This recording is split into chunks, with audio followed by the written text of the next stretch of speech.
Hello friends, कैसे हैं आप सब। या देवी सर्वभूतेषु विद्यारूपेण संस्थिता नमस्तस्यै नमस्तस्यै नमस्तस्यै नमो नमः। दोस्तों, आपका हमारे चैनल पर स्वागत है। Class 10th subject Hindi, sample paper March 2024। आज इसका हम सेट डी पढ़ रहे हैं और इंस्ट्रक्शंस आपके पास ये पहले की तरह ही है। देखिए, हर प्रश्न पत्र में जैसे पहला भाग खंड क में व्याकरण का भाग होता है, तो यहाँ पर भी व्याकरण का भाग है और हमारे पास यहाँ 7 क्वेश्चन करके हमें मिलेंगे। ठीक है, निम्नलिखित प्रश्नों के यथा निर्दिष्ट उत्तर दीजिए। नीलकमल और जन्मानंद विग्रह करके समास का नाम बताओ। अब नीलकमल क्या है? नीला है कमल, नीला है कमल। ठीक है, अब यहाँ पे हमें समास का नाम भी बताना है और समास में देखिए नील कमल यानी कि एक भाग इसका विशेषण है और दूसरा विशेष्य। एक समास कौन सा रहेगा? कर्मधारय समास। ठीक है, उसके बाद है जन्मानंद। अब इसमें क्या हो जाएगा? जो जन्म से अंधा हो, जन्म से अंधा हो। देखिए, जिस समास में, यहाँ समास का नाम भी बताना है, जिस समास में जो है पहले का जो भाग है प्रधान होता है। ठीक है ना, पहला भाग प्रधान है और वह अव्यय भी है, तो वो कौन सा वो समास हो जाएगा? अव्ययी भाव समास। भाव समास। ठीक है, अगला प्रश्न है व्यंजन संधि को उदाहरण सहित परिभाषित। अब व्यंजन संधि क्या होती है? किस भी संधि में व्यंजन से हटके कोई स्वर या व्यंजन आने में जो परिवर्तन आता है उसे हम व्यंजन संधि कहते हैं। जैसे देखिए, मान लीजिए यहाँ हम लिखते हैं जगत जमा नाथ। अब जगत का क्या बन जाएगा? त जो है यहाँ चेंज हो जाएगा, ये बन जाएगा जगन्नाथ। है, हमने अभी आपको क्या बताया कि व्यंजन संधि से परे। अब इस व्यंजन से परे, जैसे हम व्यंजन था स्त, ठीक है ना, इसके ये हट गया यहाँ से और स्वर या व्यंजन की आवाज आ गई, ऐसी संधि व्यंजन संधि कहते हैं। ठीक है, व्यंजन संधि से परे कोई स्वर या व्यंजन आने से जो परिवर्तन होता है उसे हम व्यंजन संधि कहते हैं। आप इसमें एग्जाम्पल ले सकते हैं, जैसे जमा चरित, क्या बन जाएगा? चरित। चरित। अब यह त हट गया, है ना, प्रकार जो है व्यंजन वहां से हटके और स्वर या कोई और व्यंजन आ जाए, ऐसी संधि व्यंजन संधि कहते हैं। इस तरह इसमें भाग देखिए, अनु और अप उपसर्ग के साथ नया शब्द बनाना है। अनु से क्या बन जाएगा? अनुपम, अनुराग, अनुस्वार, सारे बन सकते। अपशब्द, है ना, अपमान। सर्ग वो होते हैं जो किसी शब्द में आगे लगे होते हैं। इनके आगे देखिए पर्यायवाची बनाने हैं। अब सोने का तो आपको ध्यान होगा, स्वर्ण। ठीक है ना, कनक। और घोड़े का क्या लिख सकते हैं? अश्व। और ट्रक। अब यहाँ पर देखिए, अगला प्रश्न है लड़का क्यों का में विकारी और अविकारी शब्द बताने हैं। अविकारी शब्द कौन से हैं? विकारी शब्द। विकारी शब्द तो होते हैं संज्ञा सर्वनाम के साथ अपने में परिवर्तन करते हैं, जैसे लड़का है, ठीक है, और उसका है, ये कैसे हो गए? विकारी शब्द हो गए। और क्योंकि बाहर संज्ञा सर्वनाम के साथ चेंज नहीं होते, ये इन शब्द को हम अविकारी शब्द कहते हैं। ठीक है। अगला देखिए, अलंकार पहचान कर उत्तम में लिखिए। काली घटा का घमंड घटा। अब यहाँ घटा घटा दो बार आ गया है, ठीक है ना। अब किसी अलंकार में जब एक शब्द की या किसी शब्दांश की एक बार बार बार पुनरावृत्ति और अलग अलग उसका मतलब हो, है ना, अलग अलग अर्थों के लिए उसका बार बार प्रयोग किया जाए तो कौन सा है वो? यमक अलंकार है। यमक अलंकार। ठीक है। हाय फूल कोमल बच्ची। अब यहाँ पे क्या है, बच्ची की तुलना किससे करेगी कि वो कितनी कोमल है, तो ये कौन सा हो गया? उपमा अलंकार, है ना। ये पिछले प्रश्न पत्र में ही बताया था हमने आपको, कार का जिसमें तुलना की जाए, उपमा अलंकार। पाही छंद की परिभाषा लिखिए। ये हमने आपको पिछले प्रश्न पत्र में भी करवाया था। पाही जो है वो क्या है? एक सममात्रिक छंद है। इस छंद में प्रत्येक चरण में 16 मात्राएं होती हैं। प्रत्येक चरण में कितनी मात्राएं होती हैं? और अंत में जगन और तरण नहीं होते। ठीक। और हमने एग्जाम्पल कौन सा लेके बताया था, आपको याद होगा? हनुमान चालीसा का, जय हनुमान ज्ञान गुण सागर, जय कपीस सागर, रामदूत अतुलित धामा, अंजनी पुत्र। हाँ, जैसा मैंने बताया वैसे यहाँ लिख भी दिया, आप इसको लिखना चाहो। चौपाई एक सममात्रिक छंद है। इस छंद के प्रत्येक चरण में 16 मात्राएं होती हैं। और यहाँ पे उदाहरण दे दिया, जय हनुमान ज्ञान गुण सागर, जय कपीस सागर, रामदूत अंजनी पवन सूत्र। ठीक है। सेकंड है हमारे पास यहाँ निबंध है, नारी शिक्षा, चंद्रयान 3 की सफल परीक्षण, आदर्श विद्यार्थी, भारत या वृक्षारोपण आवश्यक। ये आपने स्वयं करना। 5 नंबर का प्रश्न है ये।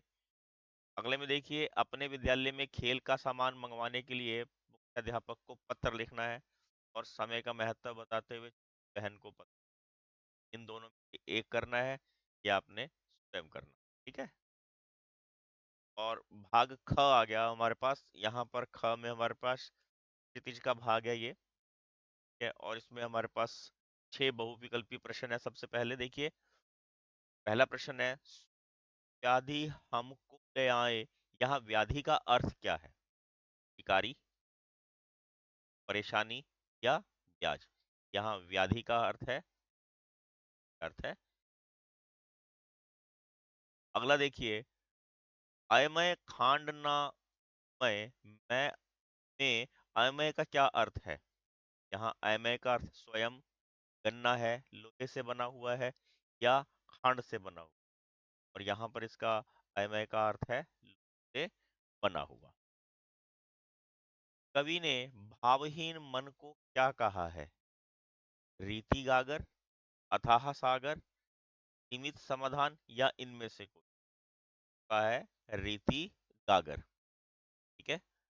अगले में देखिए, निदाग क्या क्या अर्थ है? बसंत, वर्षा, गर्मी या सर्दी? क्या अर्थ है? गर्मी। ये आपने पढ़ रखे होंगे, जैसे लासिन पढ़ेंगे तो आपको सारे आसानी से ये आंसर करने आ जाएंगे। फसल को किसका रूपांतरण कहा गया है? हवा की थिरकन का, सूरज की किरणों का, नदियों के पानी का, भूखी काली संधि का? कहा गया है सूरज की किरणों। चला जाता है भटका हुआ एक अनद में। यहाँ पर अनद का क्या अर्थ है? अपार मस्ती, हताश, या सीमाहीन? यहाँ पर क्या है इसका अर्थ? सीमाहीन। ठीक है। 5 देखिए, निम्नलिखित काव्यांशों को पढ़कर पूछे गए प्रश्नों के उत्तर दीजिए। बादल गरजो, घेर घेर घोर गगन, धाराधर ओ, ललित ललित काले घुंघराले, बाल कल्पना कैसे पाले, कभी उर्मे कभी नवजीवन वाले, वज्र छिपा नूतन कविता, फिर भर दो बादल गरज। अब यहाँ पर देखिए, काव्यांश के कवि और कविता का नाम आपने बताना है। काव्यांश कौन सा है? ये कविता कौन सी है हमारी? कहा है ये, कहा। और उसका कविता कवि कौन है? कांत त्रिपाठी जी। ये कांत त्रिपाठी जी। का पूरा नाम सूर्यकांत त्रिपाठी निराला भी लिखते थे। बादल के लिए किन किन विशेषणों का प्रयोग किया गया है? अब बादलों को क्या माना गया है यहाँ पर? यहाँ पर इन्होंने पूछा, अगला प्रश्न, बादलों के किन किन विशेषणों का प्रयोग किया गया है? बादलों के लिए कौन कौन विशेषण लगाए थे? कि तुम सुंदर हो, है ना, और तुम जो है काले घने घुंघराले बालों के समान हो, अबोध बालक की मधुर कल्पना के समान हो, है ना, और क्या बादलों को कहा था कि तुम जो है हृदय में बिजली की शोभा रखते हो, इस प्रकार की कल्पना यहाँ कवि ने की है। अगला देख, कवि ने बादल को गरजने का आह्वान क्यों किया है? क्यों किया है उसको आह्वान बादल को गरजने का? ताकि वे संसार को नया जीवन दे। लिख देता हूँ, ताकि वे संसार को नया जीवन दे, नया जीवन प्रदान करें, लिख देते हैं। यहाँ बादलों किसके प्रतीक के रूप में किया गया है? क्रांति के दूत में, क्रांति के, आपने यहीं से लिखना है। यहाँ बादलों को क्रांति के, यहाँ बादलों के बाद लिख देना, क्रांति के दूत के रूप में चित्रित किया गया है। ठीक है। प्रस्तुत काव्यांश में किस भाषा का प्रयोग किया गया है? ये खड़ी बोली है, क्या ये खड़ी बोली?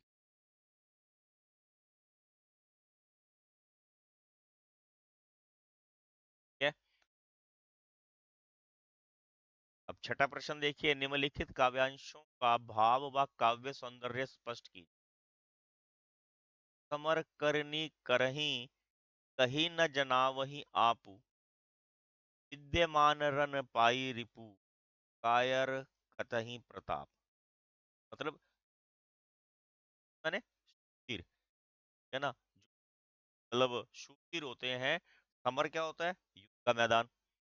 शूर होते हैं, अपनी जो महानता है, जो अपना पराक्रम है, जो अपना शौर्य है, वो रणभूमि में दिखाते हैं, वो लड़ाई के मैदान में दिखाते हैं, है ना, और शत्रु को उपस्थित पाकर वो अपने प्रताप की व्यर्थ बातें नहीं करते, है ना। यहाँ पर क्या भाव है इसका, लिख देते हैं इसको। देखिए भाव क्या है, जो वीर होते हैं वे अपनी करनी में अपने शौर्य को दिखाते हैं, बातों से का जो है वर्णन नहीं करते, शत्रुओं को उपस्थित पाकर भी अपने प्रताप की व्यर्थ बातें करने वाला कायर ही होता है। कैसी है इसकी अवधि, और छंद क्या है ये, हा, और संवाद शैली, यहाँ पर शैली कैसी है, संवाद की है, बातचीत हो रही है, और अलंकार यहाँ पर कौन सा, समरकरणीकरण। अब देखिए हो जाएगा अनुप्रास अलंकार यहाँ पर। ठीक है। सातवां प्रश्न देखिए, स्मृति को पाथेय बनाने से कवि का क्या आशय है? अब स्मृति पुरानी यादें होती हैं, अब कवि ने यहाँ पर स्वयं को क्या बताया था, का ये इस जीवन रूपी पथ का अपने आप को राहगीर बताता है स्मृति में कवि जो है ना, और राहगीर के लिए पाथेय यानी कि जो संबल होता है, यहाँ पर क्या है संबल, कि अपनी पत्नी की याद। कहता है कि जब बंदा जो है परेशान होता है, सुखी जीवन की स्मृतियां ही उसके लिए सहारा बन जाती है ना। क्या बताया, सुखी क्या होती हैं, यादें होती हैं, पुरानी यादें होती हैं, उनको याद कर करके वो कान दूर। स्मृति को जो पाथेय बनाने से कवि का आशय जीवन के उन सुनहरे पलों से है, उन यादों से है, उन सुखद घटनाओं से है, ने अपनी पत्नी के साथ जो यहाँ पर कवि ने स्वयं को इस जीवन रूपी पथ का राहगीर बताया है, और इस राहगीर के लिए पाथेय अर्थात संबल है उनकी पत्नी की यादें। कई बार जब मनुष्य दुखी होता है तो उसकी जीवन की स्मृतियां ही, पुरानी जो यादें होती हैं, उसके लिए सहारा बन जाती हैं। आज कवि अपनी प्रिया की उन यादों, यहाँ अपनी प्रिया पत्नी के लिए लगाया, उन यादों का सहारा लेकर अपने जीवन के रास्ते की थकान दूर करता है। स्मृति को पाथेय बनाने से कवि का आशय जीवन के उन सुनहरे पलों की सुखद यादों से है, जिन्हें अपनी पत्नी के साथ संजोया। अब यही यादें उसके जीवन के लिए सहारा बनी है। ठीक है। अगला देखिए, दास के पदों के आधार पर गोपियों का साधना के प्रति दृष्टि क्या था? ये प्रश्न हमने पहले भी कराया है, पिछले वाले प्रश्न पत्र में भी किया है हमने ये। क्या जो है योग साधना को मानती हैं जैसे कड़वी चीज है कोई, कड़वी कड़े जैसे खाना निगलना मुश्किल। वैसे एक ऐसी बीमारी मानते हैं जैसे कभी देखा ना हो, सुना ना हो, भूखा ना हो। और वो ये कहती हैं कि योग साधना उन लोगों के लिए होती है अस्थिर है, के मन विचलित है। यहाँ लिख भी दिया, गोपियों के अनुसार योग साधना एक कड़वी ककड़ी के समान है जिसे नहीं निगला जा सकता है, और वे इसे एक ऐसी बीमारी मानते हैं जिसके बारे में ना देखा हो ना सुना हो। वे योग की शिक्षा ऐसे लोगों को देने की बात कहती हैं जिनका मन अस्थिर हो, विचलित हो। प्रश्न नंबर 8 देखिए, ये गद्यांश का भाग है, इसमें खंड ग। ये प्रश्न है, नेताजी की मूर्ति की नोक से कोट के दूसरे बटन तक कितने फुट, 4 फुट या 1 फुट? अगर आपने लेसन पढ़ रखा हो तब तुरंत दो निशान लगा देंगे। बाल गोविंद भगत की संगीत साधना का चरम उत्कर्ष कब देखा गया? बेटे के जन्म पर, बेटे की शादी पर, बेटे की मृत्यु पर, या इनमें से कोई? बेटे की मृत्यु। नवाब साहब ने सीट के नीचे से क्या उठाया? लोटा, हीरा मिला नमक, चाकू या तौलिया? क्या उठाया था वहां से उन्होंने? सबसे बड़ी बहन की शादी के समय मन्नू भंडारी कितने वर्ष की थी? 4 वर्ष की, 10 वर्ष, 7 वर्ष या 12 वर्ष की? 7 वर्ष की थी। अमीरुद्दीन का जन्म कहाँ हुआ था? काशी में, गांव में, बनारस में, अलीगढ़ में? गांव में। सिद्धार्थ के गृह त्याग का सर्वोच्च क्या लक्ष्य था? निर्वाण, देह सुख, मानव सुख या विद्यार्जन? क्या था उनका? मानव। ठीक है, तो देखिए, निम्नलिखित गद्यांश को पढ़कर पूछे गए प्रश्नों के उत्तर दीजिए। लेखिका के पिता को शब्दकोश लिखने का क्या लाभ हुआ? सिकुड़ती आर्थिक स्थिति के कारण और अधिक खातित उनका अहम है इस बात तक की अनुमति नहीं देता, या कि वे कम से कम अपने बच्चों को आर्थिक व्यवस्था का भागीदार बनाएं। नवाबी आदतें, महत्वाकांक्षाएं हमेशा शीर्ष पर रखने के बाद हाशिए पर सरकते चले जाने की यातना खुद बनकर हमेशा माँ को कपाती थरथराती रहती थी। अपनों के हाथों विश्वासघात की जाने कैसी गहरी चोटें होंगी वे जिन्होंने आंख मूंद कर सबका करने वाले पिताजी के बाद के दिनों इतनी शक्की बना दिया था, जब तक हम लोग भी उसकी चपेट में आते ही रहते थे। ठीक है? अब यहाँ पे हमें गद्यांश में पाठ का नाम और लेखक का नाम बताना है। अब आपको यहाँ पर पता लग ही गया होगा, एक कहानी यह भी पाठ का नाम है, एक कहानी यह भी, और लिखी किसने है? मन्नू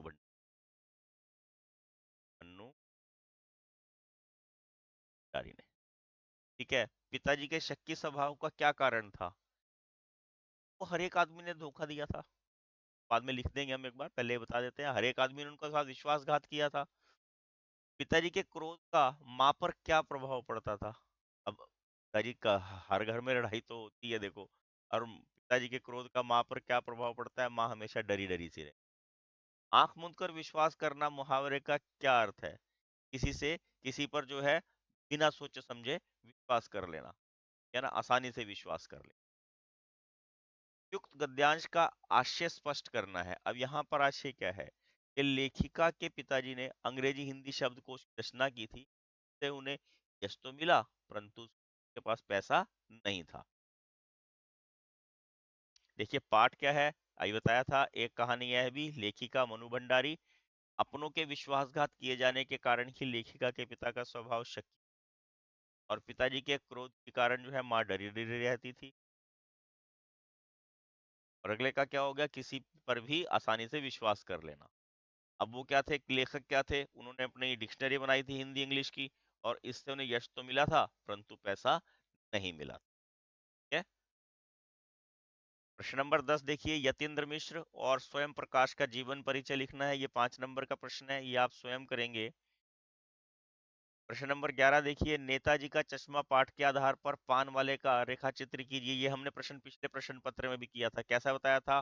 पान वाला काला मोटा और होशियार व्यक्ति है, ठीक है ना। चौराहे पर उसकी दुकान बताई थी, मोटा है बहुत ज्यादा, में हमेशा पान ठूसे रखता है, दांत का उनका रंग खराब हो गया है, ठीक है। और उसको बेबाक बोलने की आदत है, बिना बात से बोलने की आदत है, ना उसको समझ आएगी। संवेदनशील तो है वो, बिना बात से कैसे बोलता है? जैसे वहां बताया था कि वो देशभक्त को भी जो है लंगड़ा पागल कहने से नहीं चूकता वो, ठीक है ना। परंतु जब उसको कैप्टन की में जो मृत्यु होती है कैप्टन साहब की, तब उसको बड़ा दुख होता है, वो रोता है। संवेदनशील भी है वो, है ना। लिख देते हैं इसको भी। पिछले वाले प्रश्न पत्र में भी था ये। पान वाला काला मोटा खुशमिजाज व्यक्ति है, कस्बे के चौराहे पर उसकी पान की दुकान है, उसकी बड़ी सी तोंद है, वह किसी भी बात को जाने बिना ही उस पर टिप्पणी कर देता है, उसके मुंह में पान ठूसा रहता है जिससे उसके दांत लाल काले हो गए हैं, वह कैप्टन जैसे देशभक्त को लंगड़ा और पागल कहने से भी नहीं चूकता था, वह संवेदनशील व्यक्ति भी है, कैप्टन की मृत्यु की बात कहते समय उसकी आंखों से आंसू छलक जाते हैं। और इसी का दूसरा भाग देखिए, लेखक की दृष्टि में सभ्यता और संस्कृति की सही समझ अभी तक क्यों नहीं बन पाई। अब लोग क्या करते हैं, सभ्यता और संस्कृति को एक ही मान लेते हैं, ठीक है ना। क्या कहते हैं इनको, बातों को एक ही समझ लेते हैं या फिर मिला देते हैं इनको। जबकि इन दोनों के साथ कई बार क्या है, भौतिक और आध्यात्मिक विशेषण भी लगा दिए जाते हैं, ठीक है। इन विशेषणों के प्रयोग के कारण यह निर्णय लेना कठिन हो जाता है कि सभ्यता और संस्कृति एक है या अलग अलग है, ठीक है ना। और ये भी जानना जरूरी है, क्या यह एक चीज है या दो चीजें हैं, और यदि दो हैं तो दोनों में अंतर क्या है। तभी बात समझ में आएगी ना, सभ्यता और संस्कृति है, उसकी सही समझ तभी बन पाएगी। देखिए, लेखक की दृष्टि में सभ्यता और संस्कृति शब्द की सही समझ अब तक नहीं बन पाई है, क्योंकि हम इन दोनों बातों को एक ही समझते हैं या फिर एक दूसरे से मिला देते हैं। इन शब्दों के साथ कई बार भौतिक और आध्यात्मिक जैसे विशेषण भी लगा दिए जाते हैं। इन विशेषणों के प्रयोग के कारण यह निर्णय करना कठिन हो जाता है कि सभ्यता और संस्कृति है या अलग अलग।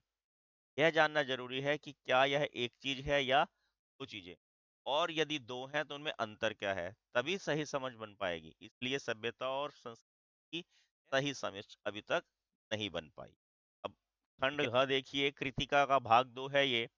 माता का आंचल शीर्षक की सार्थकता पर प्रकाश डालिए। अब आपने बताना है कि जो लेसन का नाम माता का आंचल रखा गया है, ठीक है या गलत है।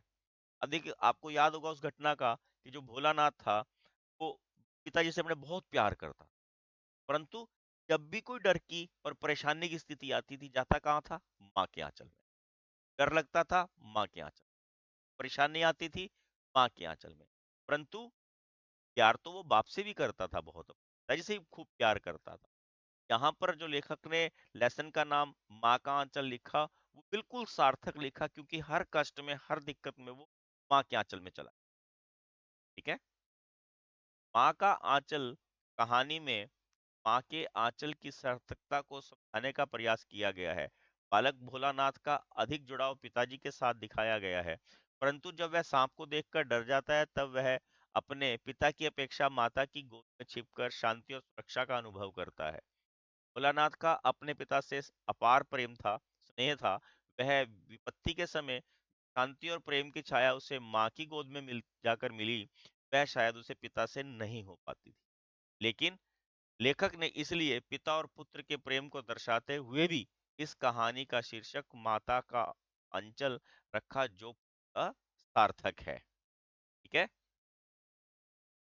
अगला प्रश्न देखिए, लेखक के अनुसार प्रत्यक्ष अनुभव की अपेक्षा अनुभूति उनके लेखन में कहीं अधिक अधिक मदद क्यों करती। ये प्रश्न भी हमने पहले किया, ध्यान में होगा। लेखक ये मानता है कि जो प्रत्यक्ष अनुभव की अपेक्षा जो है अनुभूति किसी लेखन में कहीं अधिक सहायक होती है ना। अनुभव से लेखक के अंदर विवशता और आकुलता को बाहर निकालने में उतना सक्षम नहीं होता जितनी अनुभूति, है ना। लिख देते हैं इसको भी। लेखक का विचार है कि प्रत्यक्ष अनुभव की अपेक्षा अनुभूति किसी के लेखन में कहीं अधिक सहायक होती है। अनुभव लेखक के अंदर विवशता तथा आकुलता को बाहर निकालने में उतना सक्षम नहीं होता जितनी अनुभूति। लेखन के लिए आंतरिक अनुभूति, संवेदना तथा कल्पना का होना अनिवार्य है, ना कि सिर्फ अनुभव। सच्चा लेखन भीतरी विवशताओं से पैदा होता है। जब तक रचनाकार का हृदय किसी अनुभव के कारण पूरी तरह संवेदित नहीं हो, तब तक वह कुछ नहीं लिख पाता। इसलिए प्रत्यक्ष अनुभव की अपेक्षा अनुभूति उनके लेखन में कहीं अधिक मदद करती है। ठीक है। अब देखिए अगले भाग में हमारे पास नैतिक शिक्षा का भाग है। यहाँ पर 4 प्रश्न 10 नंबर का टोटल है। 4 प्रश्न 1-1 नंबर के हैं हमारे पास। नैतिक शिक्षा के आधार पर बहुविकल्पी प्रश्नों के उचित विकल्प चुनकर अब उत्तर पुस्तिका में लिखिए। भगनी निवेदिता का मूल नाम क्या था? मनस्वी, मार्गरेट नोबल, निवेदिता या एनी बेसेंट? क्या था? मार्गरेट। राष्ट्रीयता के विकास के लिए अनिवार्य तत्व क्या है? राष्ट्र के प्रति समर्पण की भावना, संस्कृति, भाषा या उपरोक्त सभी? आंसर है उक्त सभी। प्रश्न नंबर 3 देखिए, मदन मोहन मालवीय जी विश्वविद्यालय के कुलपति कब से कब तक रहे? दोस्तों ये क्वेश्चन आप खुद करेंगे, बहुत आसान है। ठीक है। सच्चा मित्र हमें सदा किससे बचाता है? अच्छे कर्म से, बुरे कर्म से, बुरी कर्म करने से या इनमें से कोई नहीं? बुरे कर्म करने से हमें सच्चा मित्र हमेशा बचाता है। ठीक है। निम्नलिखित उक्ति का भाव स्पष्ट कीजिए। क्या भाव है यहाँ पर? जननी और जन्मभूमि स्वर्ग से भी बढ़ के होती है, कि जो जन्म देने वाली माँ है वो हमारा लालन पालन करती है, अपने आप कष्ट में रहती है, हमारे भविष्य को पढ़ने का प्रयास करती है। लिख लेते हैं इसको। देखो, जननी यहाँ पर और जन्मभूमि स्वर्ग से भी बढ़कर है। एक जन्म देने वाली माँ होती है जो हमारा लालन पालन करती है। माता स्वयं कष्ट में रहकर बच्चे का भविष्य संवारती है, और एक अन्न जल देकर पालन करने वाली माँ जो है वो जन्मभूमि। ये कहा भी गया है, पालन करने वाली माँ जन्म देने वाली माँ से ज्यादा श्रेष्ठ है। वानप्रस्थ होने से पूर्व ऋषि याज्ञवल्क्य ने अपनी पत्नी से क्या कहा? इससे उनका क्या भाव प्रकट होता है? जो ऋषि थे, याज्ञवल्क्य की पत्नी मैत्रेयी महान विदुषी थी। जब ऋषि ने वानप्रस्थ होने का विचार किया, अपनी पत्नी से मंत्रणा की, कहा, मंत्रणा में तो बातचीत की, कहा कि तुम आज्ञा दो, मैं वानप्रस्थ होने का विचार रखता हूँ। इससे उनका अपनी पत्नी के प्रति आदर भाव प्रकट होता है और साथ ही नारी के प्रति सम्मान झलक। तो ये हमारा इस प्रश्न पत्र का अंतिम प्रश्न था। ठीक है। और आशा करता हूँ आपको इस प्रश्न पत्र से लाभ होगा।